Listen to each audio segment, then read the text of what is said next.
Hey guys, welcome back. So glad you stopped by. And today I want to talk about reptilians.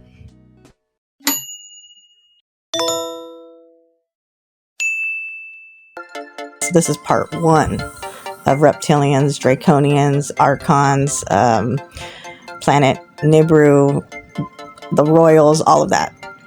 So here we go. All right, so we're going to talk about reptilians today. So I'm going to record this video, and my brother's like, "Hey, you know what I have to do right now by my sister's window while she's recording a video?" Absolutely nothing. But let me grab a hammer.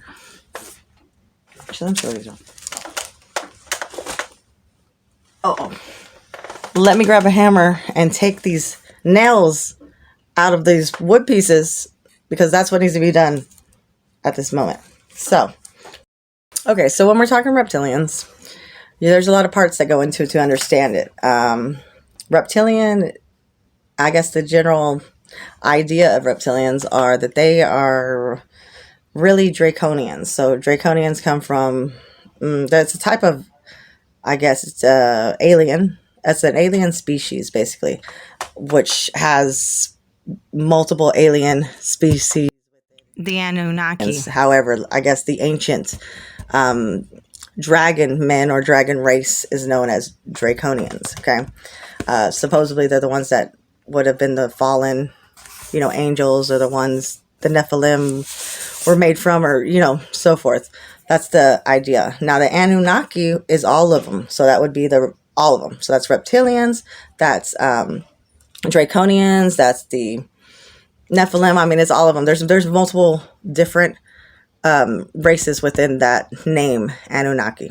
Okay, so let's first understand what the reptilians are. So the reptilians are demons. All right, most notably known, but they don't usually. There's not as many of them left, so they are now reptilians, because reptilians are it's kind of like I guess like a mutated DNA strand of the dragon men, if you would, which is going to be the ancient alien race, or the draconians, which come from the planet Nibiru. And I might be saying it wrong. I'm sorry. I am not good at, speaking in general, but, bear with me, guys. Okay. So they come from the constellation Draco. And actually it's kind of interesting, because this is the year of the Draco right now, 2024.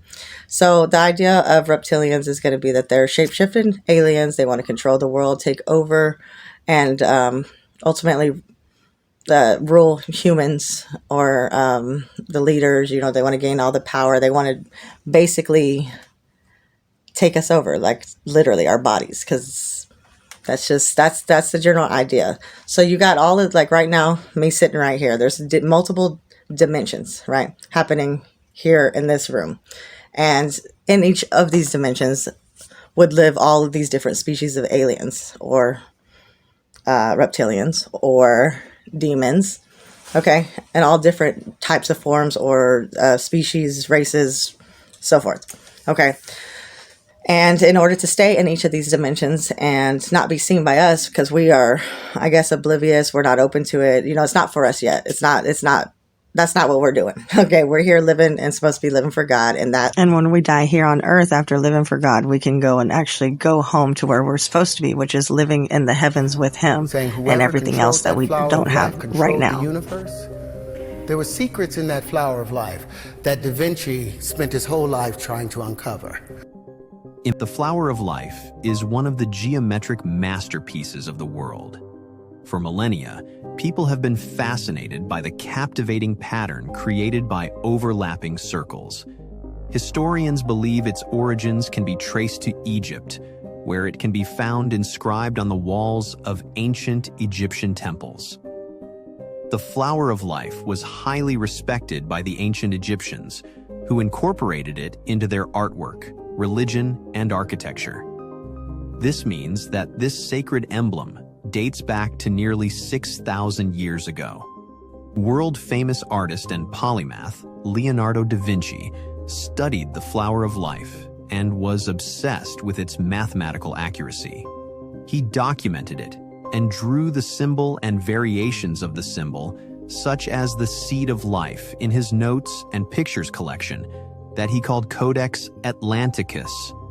He also used the golden ratio of phi in his art, which may derive from the flower of life symbol, to creation itself. Today, we're going to uncover this symbol, known as the flower of life, and examine the facts and theories connected to Terrence Howard's fascination with this enigmatic symbol. Prepare your minds. Two, and we get back to the same value as we had in the very beginning. That's a loop. That's x cubed being equal to 2x, which is equal to x plus x. That's an unnatural equation. And every quantum mechanics and quantum physics equation has that square root of 2 in there. We've been living in this lie, this fostered lie, for so long. And what's the solution to that? The solution is learning how to multiply volumetrically. How the universe, you hit a wall, and you've got to stop, bounce off of that wall, and then you pick up your speed and you bounce off the next wall, and you bounce off the next and next and the next and the next. How much heat are you building up? How much friction is being built up from the interference in comparison to if it was just spherical, just going around? It would build up no heat. And if you allow it to be spiral, which my patent was talking about, that first patent was talking about, you're able to utilize all that energy so you don't need the cooling systems. You don't need all of this loss or entropy. None of that occurs when you go by universal standards. That's all they have to do is follow what the universe does. We have the contractive side, patented, ready and available. We have the expanded side, patented, worked out already, ready and available, and we've got the Constitution between the two of them. But how does that affect in a practical use? If you're using math on a calculator, what is wrong with what the calculator is saying? The calculator right now is still saying that we're on a linear path, and it's just multiplying things in a compartmentalized space. So by reductionist viewpoint, by breaking things down to simple... They don't allow for the necessary expansion, so you don't have all of these other isotopes. But he still believed in the idea of straight lines. He was still hemmed in by it. And he's right, there becomes a cube sphere. There comes a point where everything comes together. But even, hold on, I'm going to try and pull up. Is it because that we can create straight lines that we get confused? We can't create it, because even when you look at it under an electron microscope, you'll see all the little curved dots that make it up. There are no straight lines. Like if you look at this. Right, even in a box. If you looked at this, you'll say, oh, that's a square right there. You look at it from the side, from its real perspective, you see that it's not. The straight lines are an illusion. Again, we are being fooled by our senses.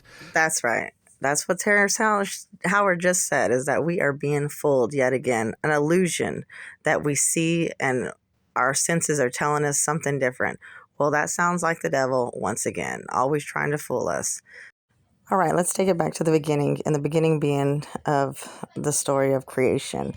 Let's take it back to the Garden of Eden. And depending on which Bible you are reading or what, this is my interpretation of all of the research I've done. So, and I put it basically together, and then here is how I am understanding it. So please don't take anything I say as facts. Please go do your own research. In the garden, you have, God created, and Genesis and all that. You have Adam and Eve in the garden, and God's like, hey, don't eat from my tree. Y'all already know how it goes. Eve gets influenced by the serpent, and it just, I guess, basically she was seduced by, and the name is Nahash. Okay, again, might be saying that wrong, sorry if I am, but if not, like I said, do your own research. But the idea and the name of Nahash is going to be for the serpent that seduced her. Okay. The idea being that not only was she seduced by, him, she also got impregnated by him as well. Okay. Crazy, mind blowing. If y'all don't believe me, like I said, it's hard. It's a lot. And with her being pregnant, And I'm talking about like a different kind of pregnant. I'm talking about like mystical. I'm talking about uh supernatural, something that we can't understand. Okay, this is something else that I can't begin to tell you. All right, so like I said, have fun down that rabbit hole. You know what I mean? But it's basically she got impregnated, and I don't know what that means because some people, like I guess in movies or like how I like to think about it, is it like a chip or like some kind of download, right?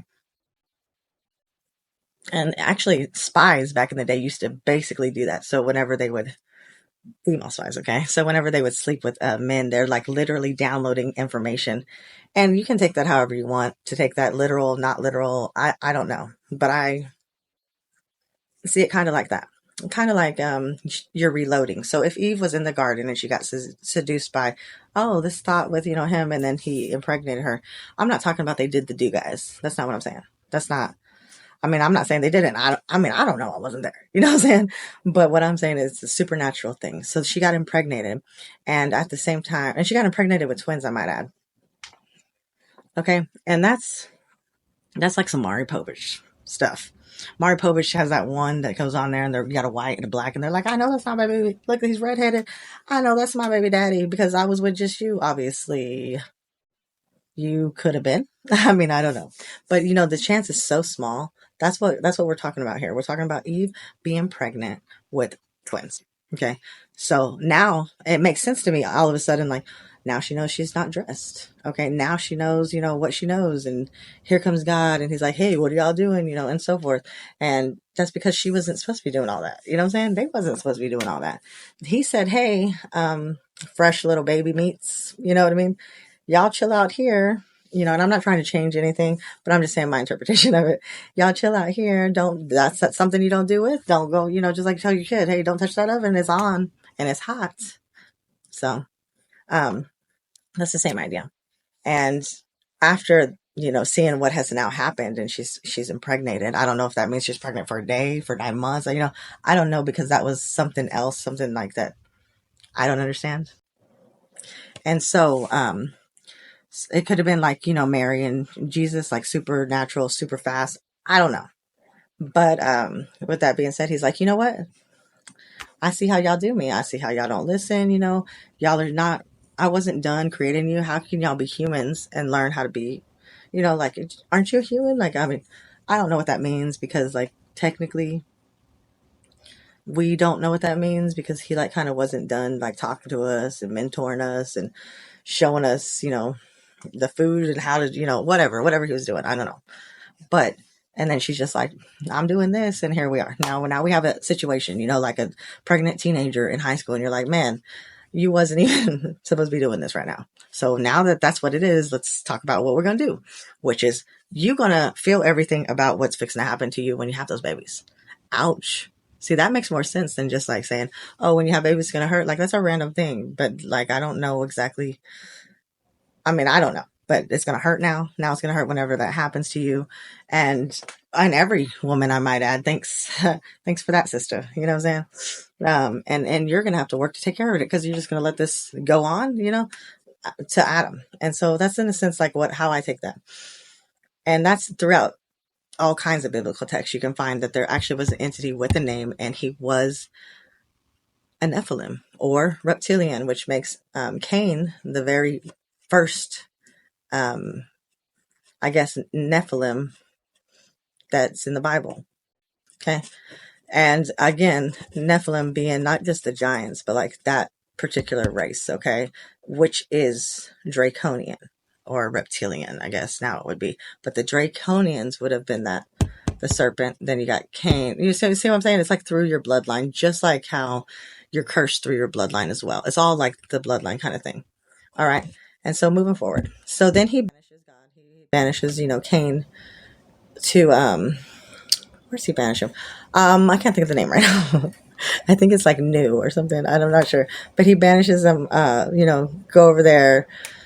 I'm unhappy with you, so forth. And what we don't see, I guess, at least in the one that I usually read, I have to get the one that has all the extra, stuff in it. And I try to poke around at different versions anyways. But what we see is that he actually takes his sister and he has another there's another set of twins, his sister. They don't really name that. It's whatever God wants us to know, is what we know. And he has his own little family, and they run off and do their thing, right? And then that's kind of like all we hear for a little while. And, and so then the rest of it goes, and of course Cain killed Abel, but then there was a third child that was gifted, boy, and his name was Seth. Okay. And then, so then that's where, Methuselah and Noah and so forth. Okay. So that's the idea. So the first one being the draconian, the reptilian, and that's the race there. So if we move forward, you got, and I'm not going to go through all that because that's so much, but let's shoot over to Egypt. So over in Egypt, you have all of these different gods, and I say that because, I don't know, all these different gods, and some people are like, hey, do they literally look like a bird? Did they actually have, alligator heads or whatever? I believe they did. I believe they all look like that because no one's like actually looks the same, like the Simpsons are all look kind of similar. I don't think that that's a thing, because you have like Thoth, for example. I'm not going to get into how he was created because it's a little ick. Okay. But basically he was created from some unholy ways, and that not being any, it's not what you're thinking, but it's still not what I'm going to talk about. But with it being said, on the forehead, so and then something growing, and that what it says is a disc out of the head, right? So Horus and Sep have this, what I'm saying? They have this baby that was conceived in the forehead, and it comes out a disc. I don't know what that means. I don't know if that's like a CD disc. I don't know if that's I don't know what the disc is. Okay. But it ends up turning into Thoth. And that is weird because it's two men, which means two men created Thoth. All right, guys, tune in for part 2 and we can get more into it. This was just part 1, so you understand, I guess, the basics. All right. Comment below. Please add me. Come back for number 2. Bye.